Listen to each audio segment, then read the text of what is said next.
세례자 요한과 구세주 예수님은 2000년 전 비슷한 시기에 하나님의 사역을 했던 동시대 분들이라고 할 수 있겠습니다.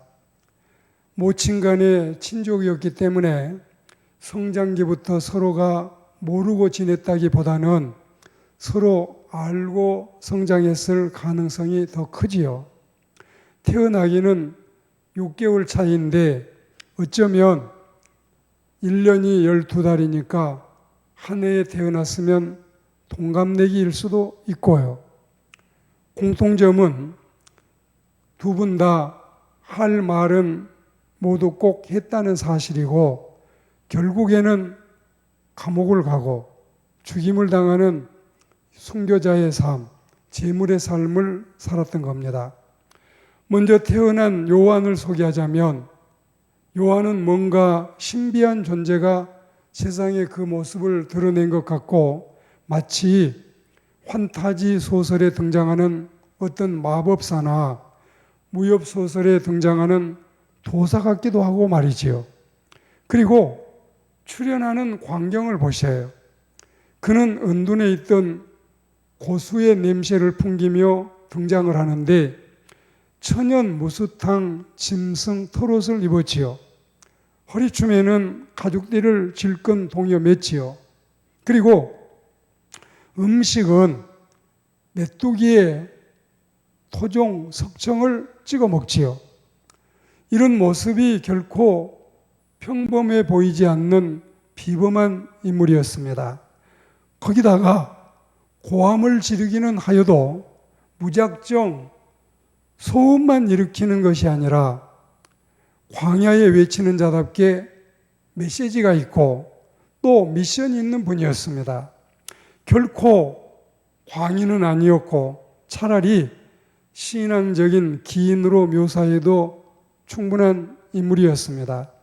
이런 요한은 그리스도보다 먼저 바쳐진 생명이었는데 태어남과 살아감과 사역함, 광야의 스피커 등이 메시아보다 자신이 먼저 죽음을 맞이하면서 마치 메시아의 사역을 소개하는 MC뿐만이 아니라 죽음의 길잡이 역할도 하고 있습니다. 여하튼 우리가 예수님에 대해서는 익숙하게 듣지만 세례 요한에 대해서는 흔히 듣지 않기 때문에 이 시간에 좀 더 요한을 상세히 언급하게 됐고 이제부터는 오히려 이렇게 소개한 세례자 요한이 우리 예수님을 어떻게 대하였는지를 말씀을 듣는 시간이 되도록 하겠습니다. 자, 오늘 성경 시구절 말씀을 나누고자 하는데 첫째가 바로 마태복음 3장 11절 말씀입니다. 세례 요한은 주님에 대해서 나는 그분의 신을 들기도 감당 못할 자다. 자, 여기에서 여러분 이 말씀을 설명을 하겠는데 첫째는 내 뒤에 오시는 예수님은 나보다 능력이 많으신 분이시다. 두 번째는 나는 물세례를 주고 있지만 그분은 불세례를 주실 것이다. 세 번째로 그분은 세상 죄를 지고 가는 하나님의 어린 양이 되신다. 네 번째로 주님은 자기의 타작 마당을 정하게 하실 분이다. 이렇게 말한 요한의 겸손한 신앙 고백을 요약에 들으면서 이번에는 신을 들기도 부적격자라는 이 부분을 살펴보겠습니다. 자, 공동 번역에서는 나는 그분의 신발을 들고 다닐 자격조차 없는 사람이다. 그리고 두 번째로 쉬운 성경에서는 나는 그분의 신발을 들고 다닐 자격이 없다. 세 번째로 개역 성경에서는 나는 그의 신들매를 풀기도 감당치 못하겠다. 이런 번역을 종합해 보면 고대 성경 기록 시대에 그 지방에서는 아주 전한 신분의 노예가 자기 주인의 신발을 들고 다니기도 했고 또는 이 배움을 받는 제자들이 가르치는 스승의 신발을 들고 다니기도 했다는 이런 풍습을 전하고 있습니다. 근데 요한은 자신이 그때 당시에는 어마어마한 인기가 있었고 수많은 사람들의 이목이 집중됐던 이런 상황이었는데 그때 요한의 말이 그랬습니다. 나는 예수님에 비하면 그런 천한 이 신발 심부름 할 일조차도 수행할 수 없는 비천한 존재라고 고백하는 것입니다. 어마어마한 자신의 겸양을 나타내는 대목이라고 봅니다. 감당치 못하겠다. 도저히 그럴 만한 자신이 없다는 것보다는 도덕적으로 영적으로 그 일을 수행할 만한 가치가 없는 존재임을 극구 시인하는 대목이라고 보겠습니다. 이 점을 좀 더 보태자면 예수님의 신발을 들고 다니기도 또 예수님께 신발을 신겨드리기도 그리고 예수님의 신발을 벗겨드리는 자격마저도 없고 오가며 먼지 묻은 발을 씻어드릴 일도 못할 사람이라고 자신을 말하고 있습니다. 뭐 이런 뜻이니까 비서실장이나 수행원이나 보디가드, 호위무사는 감히 꿈도 못 꾸고 차 앞에 앉아 문을 열어드리고 또 닫아드리는 도맨 일도 도저히 부적격하고 그 아래 신발 담당까지 못할 자라고 했다면 할 말을 다 했지요. 다 했지요. 제가 옛날에 이 어른들을 모시고 다닌 수행원들을 보았는데 다 여러분 질서가 있고 순서가 있더라고요. 운전석이 있고 그 다음에 이제 또 이 조수석에 수행원이 타고 그리고 뒷좌석에서도 먼저 이 어른을 태워드려서 문을 닫고 자기 자신이 안쪽에 들어가서 앉는 모습을 보았습니다. 그러니까 이런 입장도 있는데 그런데도 다 이 순위가 있고 서열이 있고 계급이 있는 걸 보았는데 그런데 세례 요한은 예수님의 신발 하나 풀어드리고 신겨드리기도 그리고 냄새 풀풀 나는 신발 하나 씻어드릴 자격도 없다고 자신을 겸손하게 낮추고 있는 것입니다. 우리가 이런 겸손을 배워야 되겠어요. 그리고 두 번째는 요한복음 3장 28절 말씀인데 나는 그리스도가 아니라 그분 앞에 보냄을 받은 자다. 그렇게 말했어요. 고대에 하나님의 약속을 받았고 수천 년이 흐를 동안 수없이 많은 선지자가 왔다 갔고 그리고 메시아가 오신다고 예고했기 때문에 지금 이 세례 요한의 모습만 보고서도 많은 사람들이 혹시 지금 우리 앞에 나타나 있는 저분이 메시아가 아닐까. 그래서 요한을 보면서 그토록 대망하던 메시아가 그분이 아닐까. 이런 호기심과 궁금증이 증폭되고 있었던 때였습니다. 자, 1장 19절에 보시면 유대인들이 예루살렘에서 제사장들과 레위인들을 요한에게 보내서 네가 누구냐 물을 때 요한의 증언이 20절에 나오는데 요한이 드러내어 말하고 숨기지 아니하니 드러내어 하는 말이 나는 그리스도가 아니라 하였고 그러면 엘리야냐 선지자냐 이도 아니라면 대체 누구냐 이렇게 다그칠 때도 자신은 다만 그의 앞에 보냄을 받은 자일 뿐이라는 사실을 확실하게 말했습니다. 드러내놓고 말하고 숨기지 않고 단도직입적으로 자신의 정체를 분명히 밝힌 것입니다. 그리고 덧붙여 이르기를 너희 가운데 너희가 알지 못하는 한 사람이 섰으니 곧 내 뒤에 오시는 그분이라. 이렇게 분명하고도 확실하게 말해 줌으로써 자신의 정체와 메시아의 실체에 대한 정의를 명쾌하게 내려준 것입니다. 나는 아니다. 나는 그리스도가 아니며 그의 길을 예비하러 왔다. 나는 아니다. 나는 빛이 아니며 그 빛을 증거하러 왔다. 나는 그보다도 조금 앞서 왔지만 사실은 그분이 먼저 계셨다. 전능하신 하나님으로 먼저 계심을 상징하겠지요. 그리고 나는 머슴이 주인인 척하는 것은 사람의 도리가 아니기 때문에 절대로 나는 그분에게 머슴도 부족한 사람이 주인인 척 할 수 없다. 그런 뜻이에요. 거의 비슷하고 흡사해 보일 만큼 대단했던 요한도 단호하게 자신은 아니라고 밝히는데 요즘 가짜 모조품 행세도 민망하고 가사로운 자들이 적 그리스도가 되어 가짜 예수 행각을 벌리고 다니는 것은 참으로 기가 차고 어이가 없는 일들이 아닐 수 없습니다. 네가 예수라는 쉬운 세명과 그 이상 되는 이단자들, 사이비 교조들을 이 요한 수도원에 끌어모아서 집단 교육을 시켜서라도 다시는 그런 못된 짓, 사탄의 앞잡이 노릇을 더 이상은 하지 못하도록 어미꾸중해서 처벌해야 마땅할 것입니다. 요한 수도원으로 좀 보내면 좋겠어요. 엘리야가 가짜 바알 선지자 450인을 기손 시내가에서 처리하듯이 이 세상에 짜가 해도 다 백해무익한 것들이지만 어떻게 심지어 메시아까지 그리스도까지 보혜사까지 거들먹거리는 저 흉악한 신성 모독자들, 성령 회방자들을 대체 어찌하면 좋을까요?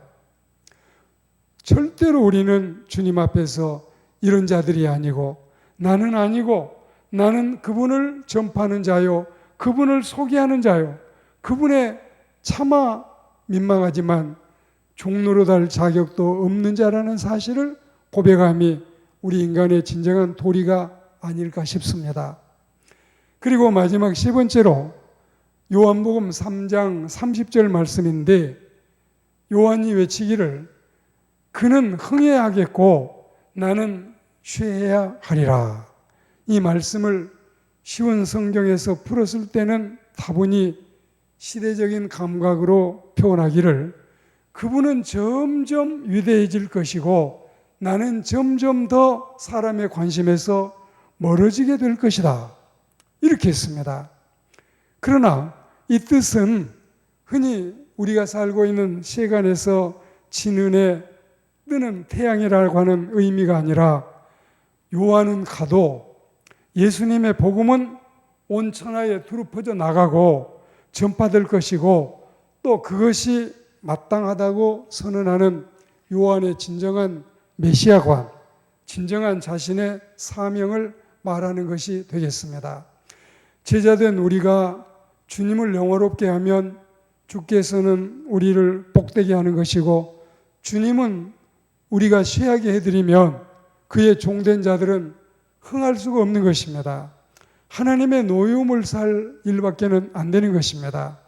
우리는 요한의 정신으로 평생 주님을 흥하게 하고 우리 자신은 쇠해도 좋다는 각오로 살아야 되겠습니다. 그러니까 말이지요. 예수 그리스도의 종된 우리들도 모든 존귀와 찬양과 영광을 주 예수께 올려드리고 주님을 위해서 성스럽게 살다가 주님을 위해서 숭고한 제물로 드려지는 것이 참 아름다운 섬김의 도가 아니겠습니까? 주님이 우리를 위해서 죽어주셨기 때문에 이제 우리가 해야 될 몫이 이것이라는 사실 여러분 억울하게 생각하지 마세요. 당연한 일이지요. 누가복음 22장에 보면 주님은 핏방울 같은 땀을 우리를 위해 흘려주셨고 히브리서 5장에 보시면 심한 통곡과 눈물을 흘려주셨고 요한복음 19장에 보면 우리 주님은 피까지도 다 흘려주셨는데 이제는 우리가 주님을 위해서 헌신해야 되지 않겠습니까? 이미 우리 주님은 이렇게 당신의 모든 것을 다 주셨고 생명까지도 주셨는데 또 우리가 주님을 이용하고 주님을 팔아 자신의 흥함을 도모하거나 자신의 영달을 위해서 아직도 못난 짓을 하고 있다면 크나큰 부끄러움이 아닐 수가 없습니다. 우리가 주님께 받을 상급이라면 천국에 가서 받아야 진짜 상급이고 진짜 면류관이지, 지상에서 미리 받고 못난 짓을 할 필요가 없습니다. 무슨 그런 필요가 있겠어요? 더구나 예수님을 빙자해서 흥하고자 설친다면 이건 정말 세례 요한의 정신이 아니요 부끄러운 일인 것입니다. 이런 사심이 없었던 세례자 요한과 이런 성스러운 인물이 이 시대에 필요하겠습니다. 어떤 경우에도 자신의 공적을 내세우지 않고 어떤 때에도 자신의 쇠함을 저버린 채 자신의 흥함을 도모하는 우리가 돼서는 안 된다는 말씀입니다. 물론 요한과 예수님과의 관계에서 요한이 했던 발언이나 취했던 행동이나 그리고 우리 예수님이 하셨던 요한에 대한 평가도 또 요한을 바라보는 시각에 다소 엄청남이 있었다는 것도 사실입니다. 자, 설명을 들어보셔요. 당신이 진짜 메시아가 맞는지 아니면 다른 메시아를 기다려야 할지를 감옥에 있는 우리 요한 선생이 물어보고 오라고 하셨습니다. 그렇게 제자들이 와서 예수님께 지금 질문을 하잖아요. 요한의 제자들이. 그때 예수님은 뭐라고 하십니까? 나로 인하여 실족하지 않는 자가 복이 있다. 하늘나라에서는 아무리 작은 자라도 세례요한보다 더 크다. 뭐 이런 발언 등이 제가 생각할 때는 오히려 이를 통해서 더욱 중요한 부분을 알리는 계기가 돼서 저는 얼마나 은혜스럽게 받아지는지 모르겠습니다. 이 대목에 대해서 그렇게 훌륭한 세례 요한도 일시적으로 예수님에 대해서 의구심이 생긴 건 아니었는가? 사람들이 이렇게 생각할 수 있지만 그건 아니라는 거.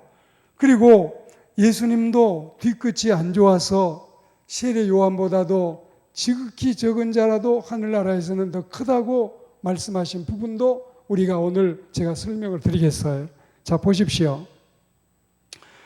요한이 메시아임을 확실히 보여주려고 제자들에게 분명히 예수님이 메시아라는 사실을 선포하는 일이 되고, 그리고 안드레 등 자신의 제자들을 예수님의 제자로 이동시켜서 자신의 사후를 준비하고, 예수님이 세상에서는 여인이 낳은 자 중에 세례 요한이 제일 크다고 함과 동시에 하늘나라에 가면은 그 어떤 소자라도 거기서는 더 크다고 하심으로써 세상 나라의 위대한 인물은 요한이다.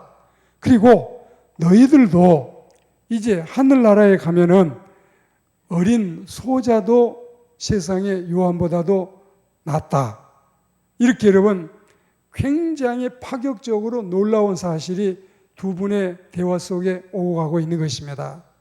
자, 대화라고 하면 그렇지만 요한은 예수님께 메시아임을 확인하는 것은 의구심이나 순간의 의심보다는 완전히 예수님이 메시아임을 세상에 선포하는 대목이 될 수가 있고, 또 우리 예수님은 세례 요한에 대해서 극찬을 하시면서도 제자들에 대해서까지도 디테일하게 너희들이 하나님의 나라에 가면은 정말 지극히 적은 소자라도 요한보다 더 크다고 하심이 얼마나 제자들과 주님을 따르는 자들을 우대하고 애우하는 발언이 되겠습니까? 오늘 말씀의 결론입니다. 종교는 허다하다. 그러나 복음은 하나뿐입니다. 인물은 많다. 그러나 메시아는 한 분밖에 없습니다. 우리 주님의 공생애가 본격적으로 궤도에 오르기 시작할 무렵에 헤롯의 핍박을 받아 참수형을 당함으로써 주님의 오시는 길을 위해서 북뒤 붉은 양탄자를 깔았던 요한을 잊지 마시고 요한 정신으로 살아가는 하나님의 사람들, 하나님의 백성들, 그리고 하나님의 일꾼들이 되기를 주의 이름으로 권면합니다.